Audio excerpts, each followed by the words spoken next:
Well, this morning we want to take a look at that issue, and we have the guest waiting. But very quickly, let's go at our first guest this morning.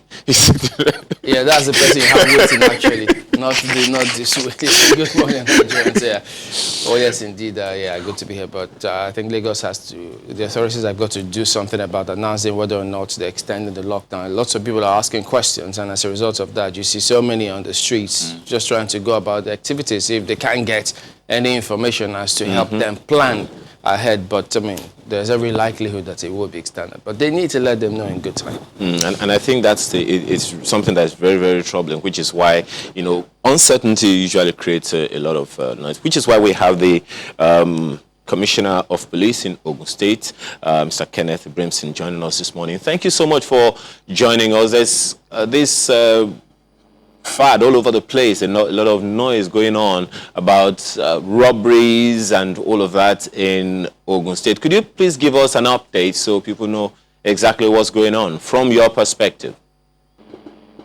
Mr. Brimson, can you hear us? Yes, I'm hearing you. Good morning.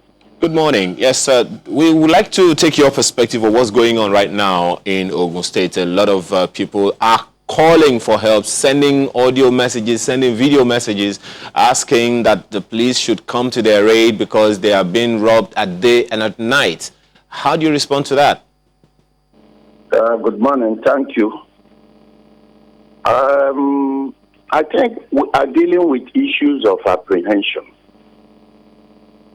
You will recall that on the 4th instance of this month, there was a called supremacy battle in A4, for which the police rose to the challenge and got some of them arrested.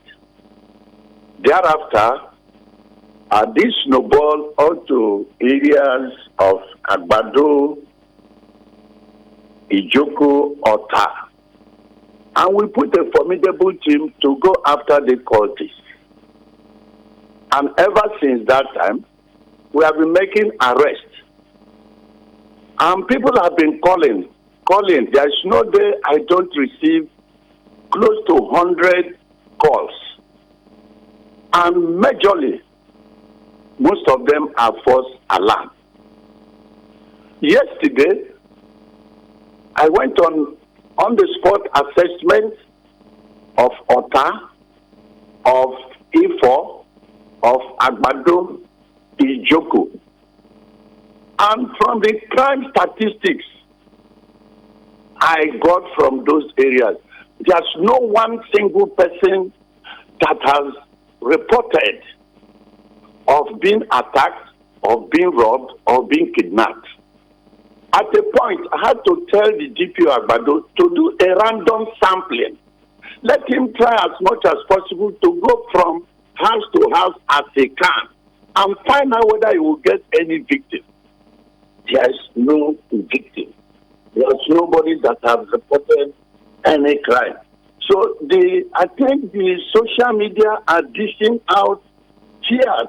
And even this morning, I got a call that they are attacking at the toll gate end of Lagos State between Alakoko and Ota. Do you know that there is a static police vehicle there because of the vulnerable point of that? But somebody called this morning that they are attacking. So, and the people that are hiding this year is the people that are panicking. Mr. Brimson, let me ask you, what you're telling us, correct me if I'm wrong, is that at the moment, you haven't received any reported case of armed robbery along those outskirts of Ogun. But did your men spot any robbery case besides people not reporting anything whatsoever? Not at all. Not at all. The images circulating, the ones, including the ones showing on the screen now, I don't know if you can see it. What are those pictures about? That is what I told you. I said we have been contending with cultists, which we have been mopping up. And this has been ongoing even before this time around. So what you are now seeing is that because of this alarm, we are now going to the hideouts of these boys and be picking them. That is exactly the display you saw on the screen there. Okay, so as at the time that people were keeping vigil in their houses, were your men aware of that? Were they on the scene? And if they were false alarm, why didn't they tell them that, look, go back to sleep, there's no case of armed robbery here? Personally, myself, I went outside yesterday and I was discussing with them. I was telling them, why are you doing this bonfire? You are degrading the room. Apart from that, the presence of this bonfire sends fear into the residents. And my policemen, each time they go there, last night, we got a distress call at Tipa Garage, Akute, and Lambe area. I had to ask my patrolmen to go there, and as soon as they get there, they should allow me to speak with one of the residents here. And when they got there, they put me on phone with one of the residents. I said, why are you people fighting? He said they are apprehensive of attack.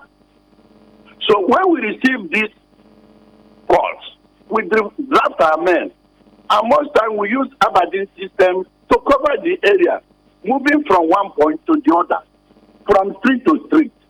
So I tell you with all amount of certainty that up to this moment I'm speaking to you, I have not received any complaint of kidnapping, armed robbery, or even somebody being injured.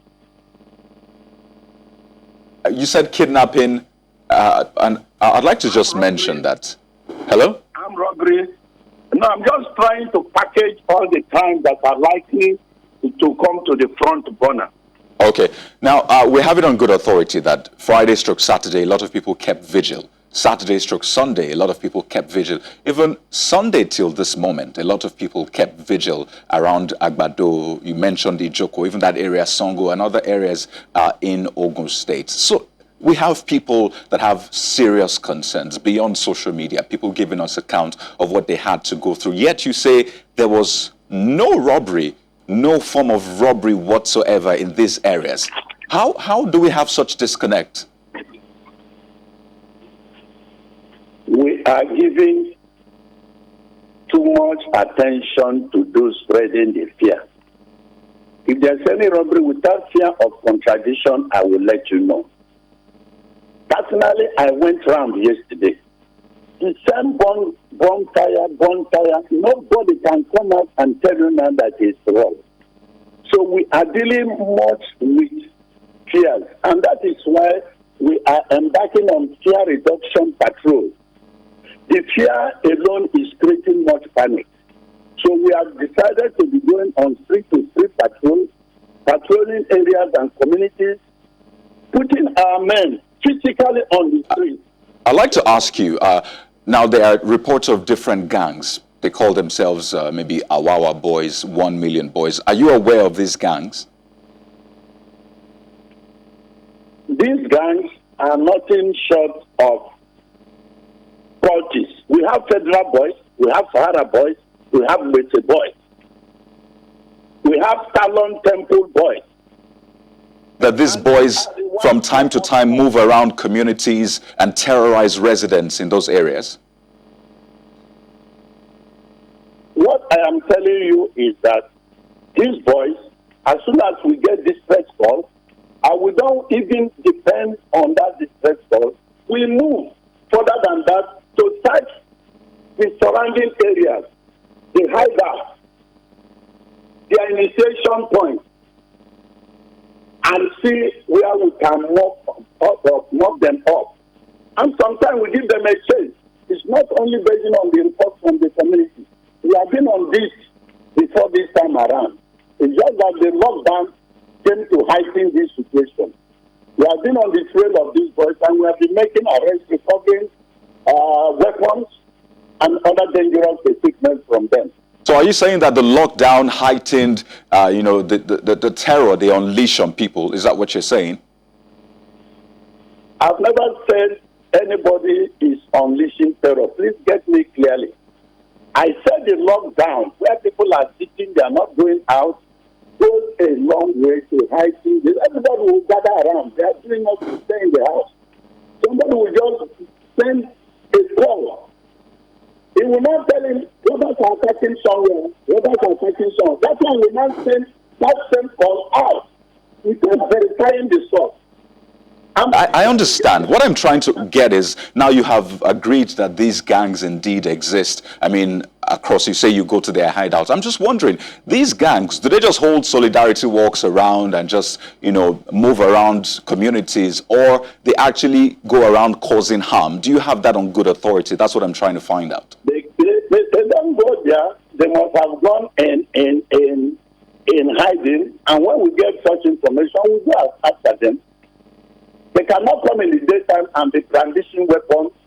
No responsible organization like the police can tolerate that. And remember, we deal on information. Once we get that information, we go after that location and get them rooted out. And that is exactly what you saw on the street. Okay, so just to get you clear, you're saying that these boys don't pose any form of threat to the residents and business owners in those areas? If some of these hoodlums are going around the community owes a civil responsibility to call the police so that we move in and get them dealt with, get them arrested, and bring them to book. So that is the responsibility of every law-abiding citizen. When you see something, you say something. Button, because I'm trying to, put out as much facts as possible so people can understand. So if these boys don't pose a threat, why were they arrested?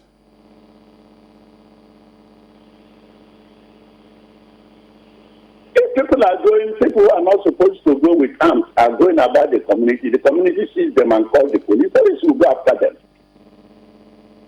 Anybody bearing arms, bearing cudgels, bearing offensive weapons, and is not authorized to bear it, and a law-abiding citizen sees him, he has a civic responsibility to call in the police, and the police will move in and get that situation done with. Well, you also are aware of this release, this information put out by the Ogun State government in the wake of that arrest of 150 suspects that you also paraded. The statement from Ogun State said that with the arrest of 150 suspects by the police command in connection with a series of harassments, robberies, burglaries, and cult clashes that occurred within the Agbado, Sango, Ijoko, and Ifo axis of the state, the governor has vowed to deal ruthlessly with criminals in the state. So these arrests from the account of the Ogun State government is in connection with robberies and other things. And from the images in circulation, you were standing next to the governor at that point. Are you disagreeing with the state government in this regard? Do you differentiate a cultist and a robber and a kidnapper? Cultism is the mother of armed robbery. Cultism is the mother of kidnapping. Cultism is the mother of violent crime. So there's no where you can say somebody who is a cultist cannot venture into crime. So if we mop up those people, we are at the same time doing a proactive action to prevent commission of armed robbery and kidnapping. So essentially, you're saying that their arrest was necessitated by the fact that they were cultists and they were potential criminals. Is that what you're saying? I said earlier that the potential issue we are dealing with is contending with cultist supremacy also. And that's the fight we have been fighting. Not only this period, it has been ongoing. And we have been making arrests and we have been charging them to court. Okay. All right, now, from your own threat assessment in the wake of this lockdown, what were some of the things that the police command in Ogun State foresaw could happen, and what are the actions that have been taken to forestall any breakdown of law and order? We have made substantial deployment, particularly this Agado crossing. I detailed 2 deputy commissioners of police with other components of our tactical team. Along the borders, we have started border patrols with Lagos State Command to stem the tide of this apprehension. Also, we are urging those setting bonfire with tires in their streets in the name of protecting the communities to desist from it, as it's causing panic. That is what is causing panic. Police tactical teams are on the road and mobile police have been deployed. We have equally given out our emergency number, beginning from me. So we have put in place all these measures. But what I am advising the residents to remain calm. Wherever they see any untoward circumstances, call the police, call the numbers we have given, activate it, and a response team will come. Particularly at the border areas, we have made emplacement of patrol vessels that can respond simultaneously along Agado road crossing, Ogun, Patugu, and all the Ijoku, and all those adjoining areas to Lagos State. So, Mr. Brimson, were your men on patrol last night? Were your men on patrol in those areas you mentioned last night? I was there yesterday, and the patrol is 24 hours. We cannot go to sleep when people are complaining, raising alarms here and there. How do we go to sleep? So the areas are being patrolled as I speak with you now. All right, because I mean, there are reports that people still kept vigil up until last night. So did your men see these boys who were keeping vigil, and did you tell them that, look, these are, they should desist from doing this because you're really concerned about that now? I gave you a vivid example that last night I was called from Tipa Garage, Akute. My men went there and I spoke to one of the residents and I told them, why are you people panicking? That the police is on ground. The only duty you owe us is to call the number. They gave them the DPO's number, gave them the patrol vehicle's number. So that is why I am telling you what we are dealing with and what we want to deal with now is fear reduction. We want to embark on fear reduction patrol. There were equally some graphic images in circulation. We couldn't show them because of the nature of those videos. It was because some boys had beaten some others that they had caught, allegedly for some of those robbery cases, and so they were really bloodied. Are you conversant with such images, and what could you tell us about those if you've seen them? I have not seen such images, but what I do know is that there is a very good partnership collaboration with other sister security agencies, including the community leaders. So if they apprehend somebody, they hand over to the police. And remember that a private person has powers of arrest. So when you arrest, you hand over to the police. So does the police have short codes rather than, those 11-digit numbers, such that people can call those numbers very easily? Do you want to give out some of those numbers? We have given out the numbers that can be easily reached. Are they short codes? No, it's not short code, it's the normal number. Because in each area, you have a divisional police officer. So it's easier for a divisional police officer to respond to distress call than calling somebody from Abeokuta And that is the lesson I tried to pass to them while I was visiting Ifo, Ota, Agbado, Ijoko, to educate them on the need to go get the number we have calculated. Would you believe, Mr. Chamberlain, that some notable educated residents within their area do not have the same numbers of a DPO, do not have the same numbers of an area commander? So, assuming it's in difference, who does it cause? So, this is the awareness and the sensitization I want you to help us and circulate. The members of the public, let them endeavor to go to the nearest police station, collect the phone numbers of the DPO, so that in times of distress, they can activate that number and they will get immediate response. All right. Speaking of that response, now that you have these numbers and these channels out for people to reach out to the police, what is the average response time? Average response time cannot be more than 5 minutes, 5 minutes, considering the terrain. Some of these border areas, the roads are bumpy, they are not smooth, so it will take the vehicles some time to raise their bed. I can assure you under normal circumstances, the average response time should not be more than 5 minutes. All right. Now, we've seen that there's obviously some form of disconnect, because if people are saying, well, we don't think we can get protection, so let's go out there and, in quote, protect ourselves, keep vigil, it means there's some trust deficit between the people and the police. And you have said that you keep going around on patrol, you put out your numbers for people to call. And the question is, yes, we know that there's this community policing initiative that the police has been trying to develop from the IGP all the way down. What is your plan moving forward such that you build this trust? So if people have issues, they don't say, let's go out to keep vigil. They say, let's call the police, because we know that they will be there for us. There's no disconnect. We have community policing rooted in our community.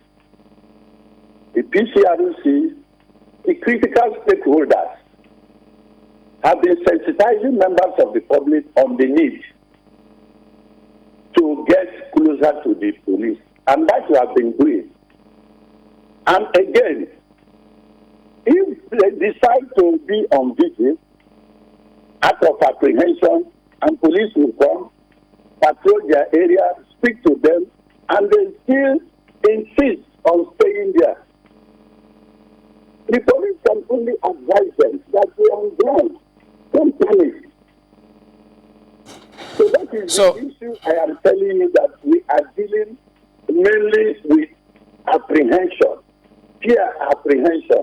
I told you I've been receiving calls, and several of the calls I received, the men go there, nothing is happening there. All right, Commissioner, tell us as we wind down now, what is the current situation with those who you have arrested now that, I don't know if the courts are really functioning at the moment? What's happening with the prosecution of those who you've arrested? Yes, we are interfacing with the judiciary. And Sunday was the parade. Before Tuesday, something has to be done to charge them to court. We are in close contact with the judiciary. We are talking to them, and they are going to make a window to enable us to prosecute those ones. Okay, so at the moment, they've not been charged yet? No, today is Sunday. Yesterday was Sunday, and today is Monday public holiday. So action will definitely kickstart from tomorrow. All right. So, all right. Well, we'll hope that your men will keep doing what they're doing and perhaps do a little more. As you say, that those are just apprehension. But thank you for talking to us this morning, Kenneth Abrinson, Commissioner of Police, Ogun State Command. We're back in a moment. Stay with us.